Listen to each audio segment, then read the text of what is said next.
I will speak in Hindi. All right? Would you also understand? तो इस श्लोक में जो देवता लोग भारतवर्ष की प्रशंसा कर रहे हैं, ये देवताओं की बात है और नारद जी उसको दोहरा रहे हैं, भारत की प्रशंसा के शब्द हैं। तो इसमें बताते हैं कि भारत में आ गए और भारत में फिर मनुष्य का जीवन भी प्राप्त हुआ, प्राप्ता न जाते में। और इसमें जो है 3 प्रकार की पूर्णताएं हैं मनुष्य के जीवन में। एक तो ज्ञान की पूर्णता है, दूसरी क्रिया की पूर्णता है और तीसरी द्रव्य की पूर्णता है, जो कि पशु पक्षी दूसरी योनियों में नहीं है। एक तो ज्ञान की पूर्णता है मनुष्य जीवन में और दूसरी योनियों में नहीं है कि ज्ञान से हम जान सकते हैं कि हम शरीर नहीं हैं, हम जीवात्मा है जो नष्ट नहीं होता है और इस जन्म मरण के बंधन में पड़ा हुआ है। तो ये ज्ञान है। और कैसे हम छूटें इस बंधन से, जन्म मरण के बंधन से कैसे छूटें, ये भी हम जान पाते हैं। तो वो ज्ञान की पूर्णता मनुष्य के जीवन में है।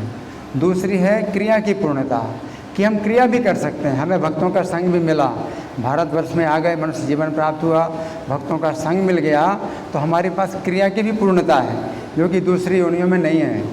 फिर तीसरी द्रव्य की पूर्णता। द्रव्य का मतलब है बहुत सी चीज़ें जो अपने जीवन के लिए आवश्यक हैं, जैसे भोजन है, पानी है, तो सब हमारे पास उसका कलेक्शन है कि आप बैठे हैं तो खाने के लिए फिर आपको ढूंढना नहीं पड़ेगा, आप जाएंगे सीधे प्रसादम हॉल में आप प्रसाद लेंगे। यहाँ पर आटा का भी कलेक्शन है और चावल का भी कलेक्शन है, मसाला भी है, सब कुछ है, जो कि पशु पक्षियों के जीवन में नहीं है। जब उनको भूख लगती तो भोजन ढूंढते हैं, तो पूरा समय उसी में चला जाता है उनका। और जब प्यास लगती है तो पानी ढूंढते हैं, उसी में पूरा समय लग जाता है। तो मनुष्य के जीवन में द्रव्य की भी पूर्णता है कि हर चीज़ आपके पास उपलब्ध है। और श्रीमद् भागवत की किताब भी उपलब्ध है, भगवद गीता की किताब भी उपलब्ध है। तो ये सब चीज़ें जो है, जो पूजा की सामग्री है वो भी है, पढ़ने की सामग्री है, सब कुछ उपलब्ध है।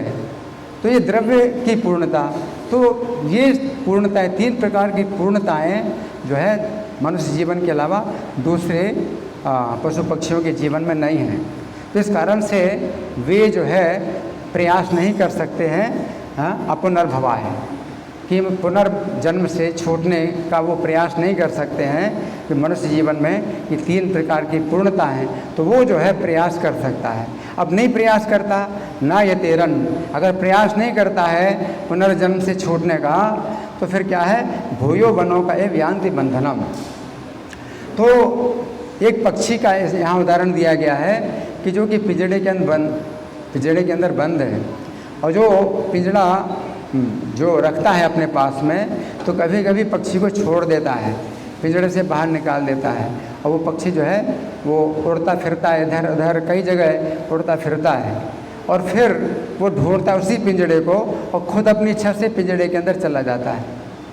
तो उसको पिंजड़े से बाहर निकाल दिया था शिकारी ने, और कि ठीक है अब वो पकड़ भी नहीं सकता, वो अगर उड़ जाएगा तो पकड़ भी नहीं सकता है, लेकिन वो खुद अपनी इच्छा से ही वो पिंजड़े के अंदर आ जाता है।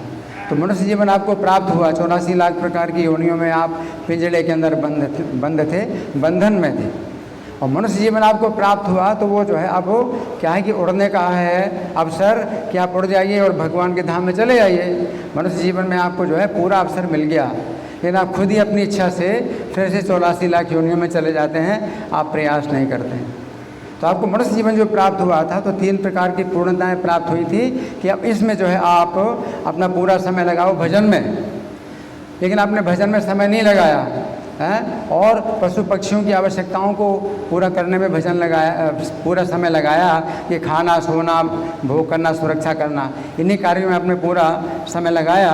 अब ये मनुष्य जीवन आपको दोबारा मिलने वाला नहीं है, क्योंकि 3 प्रकार की पूर्णताएं मनुष्य जीवन में थी कि आप जो है पूरा समय लगाइए भजन में, लेकिन आपने पूरा समय लगाया इन्हीं पशु पक्षियों की आवश्यकताओं में, तो अब आप पशु पक्षियों की योनि में जाएंगे, आपको मनुष्य जीवन नहीं प्राप्त होगा। हरे कृष्ण। ग्रंथराज श्रीमद् भागवतम की जय, श्रील प्रभुपाद की जय।